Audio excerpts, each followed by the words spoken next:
कलयुग का अंत कैसा होगा। हर हर महादेव दोस्तों, स्वागत है आपका हमारे YouTube चैनल में। आज के इस वीडियो में हम आपको बताएंगे कि कलयुग का अंत कैसा होगा और कौन कौन सी घटनाएं इस कलयुग में घटित होगी। आइए दोस्तों जानते हैं। कलयुग को लेकर तमाम तरह की बातें होती रहती है। ऐसे में इसे लेकर हर कोई चिंतित ही दिखाई पड़ता है कि आने वाला समय कैसा होगा। ऐसे में आज हम आपको कलयुग से जुड़ी उन खास रोचक बातों को बताएंगे जो अनेक धर्म ग्रंथों में लिखी है। ब्रह्मवैवर्त पुराण में कलयुग के बारे में बहुत कुछ बताया गया है।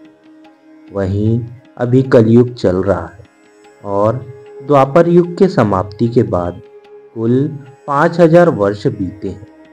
अधर्म फैलना शुरू हो गया है। ऐसे में अब इंसानों ने एक दूसरे पर भरोसा करना भी बंद कर दिया है। धर्म ग्रंथों के अनुसार कलयुग में ऐसा समय भी आएगा जब इंसान की उम्र बहुत कम रह जाएगी। युवावस्था मानो समाप्त हो जाएगी। आने वाले समय में 20 वर्ष की उम्र में ही बुढ़ापा आ जाएगा।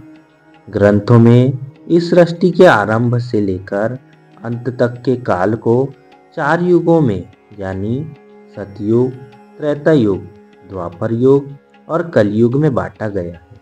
कलयुग के अंत समय को लेकर अनेक धर्म ग्रंथों में कई रोचक बातें लिखी हैं। आइए जानते हैं इस युग से जुड़ी कुछ ऐसी ही बातों के बारे में। ज्योतिष ग्रंथ सूर्य सिद्धांत में बताया गया है कि कलयुग 4,32,000 वर्ष तक रहेगा। कलयुग में 16 वर्ष की आयु में ही लोगों के बाल पक जाएंगे और वे 20 वर्ष की आयु में ही वृद्ध हो जाएंगे। युवावस्था समाप्त हो जाएगी। यह बात सच भी प्रतीत होती है क्योंकि प्राचीन काल में इंसानों की औसत उम्र करीब 100 वर्ष रहती थी। उस काल में 100 वर्ष से कहीं अधिक जीने वाले लोग भी हुआ करते थे। लेकिन आज के समय में इंसानों की औसत आयु 60 से 70 वर्ष हो गई है। भविष्य में भी इंसानों की औसत उम्र में कमी आने की संभावनाएं काफी अधिक है क्योंकि प्राकृतिक वातावरण लगातार बिगड़ रहा है और हमारी दिनचर्या असंतुलित हो गई है।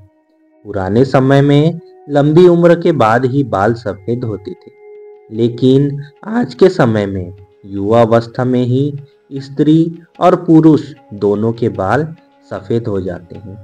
जवानी के दिनों में बुढ़ापे के रोग होने लगते हैं। भगवान नारायण ने स्वयं नारद को बताया है कि कलयुग में एक ऐसा समय आएगा जब सभी पुरुष स्त्रियों के अधीन होकर जीवन व्यतीत करेंगे। नदियों को डांट फटकार सुननी पड़ेगी। पुरुषों की हालत नौकरों के समान हो जाएगी। कलयुग के 5000 साल बाद गंगा नदी सूख जाएगी और पुनः बैकुंठ धाम लौट जाएगी। जब कलयुग के 10,000 वर्ष हो जाएंगे तब सभी देवी देवता पृथ्वी छोड़कर अपने धाम लौट जाएंगे। इंसान पूजन कर्म, व्रत, उपवास और सभी धार्मिक काम करना बंद कर देंगे। एक ऐसा समय आएगा जब जमीन से अन्न उपजना बंद हो जाएगा। पेड़ों पर फल नहीं लगेंगे। धीरे धीरे ये सारी चीजें विलुप्त हो जाएगी। गाय दूध देना बंद कर देगी। कलयुग में समाज हिंसक हो जाएगा। जो लोग बलवान होंगे उनका ही राज चलेगा।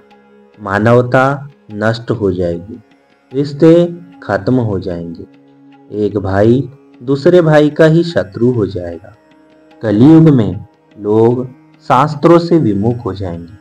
अनैतिक साहित्य ही लोगों की पसंद हो जाएगा। बुरी बातें और बुरे शब्दों का ही व्यवहार किया जाएगा। कलयुग में ऐसा समय आएगा जब स्त्री और पुरुष दोनों ही अधर्मी हो जाएंगे। स्त्रियां पतिव्रत धर्म का पालन करना बंद कर देगी और पुरुष भी ऐसा ही करेंगे।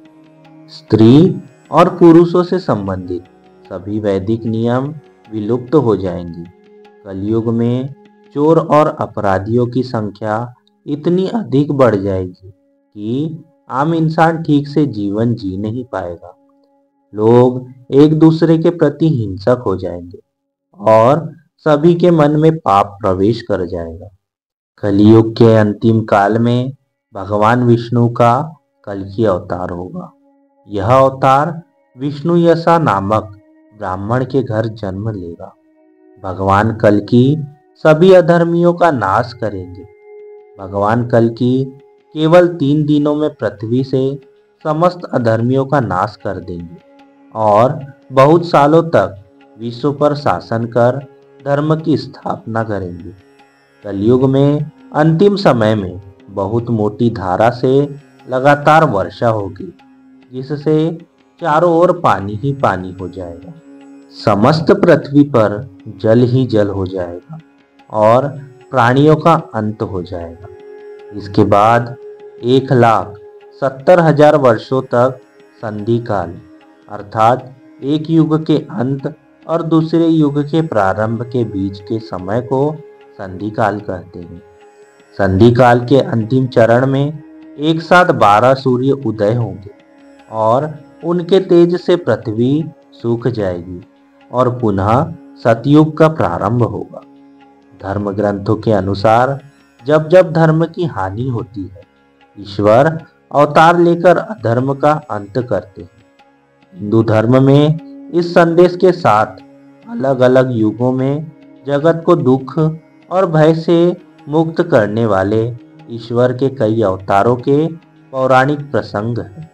दरअसल इनमें सच्चाई और अच्छे कर्मों को अपनाने के भी कई सबक हैं। साथ ही इनके जरिए युग के बदलाव के साथ प्राणियों के कर्म, विचार व व्यवहार में अधर्म और पाप कर्मों के बढ़ने के भी संकेत दिए गए हैं। दोस्तों, वीडियो अगर आपको अच्छी लगी हो तो वीडियो को लाइक, हमारे चैनल को सब्सक्राइब और बेल आइकन पर क्लिक कर दीजिएगा। वीडियो को ज़्यादा से ज़्यादा शेयर करके कमेंट में हर हर महादेव जरूर लिखिएगा। हर हर महादेव दोस्तों।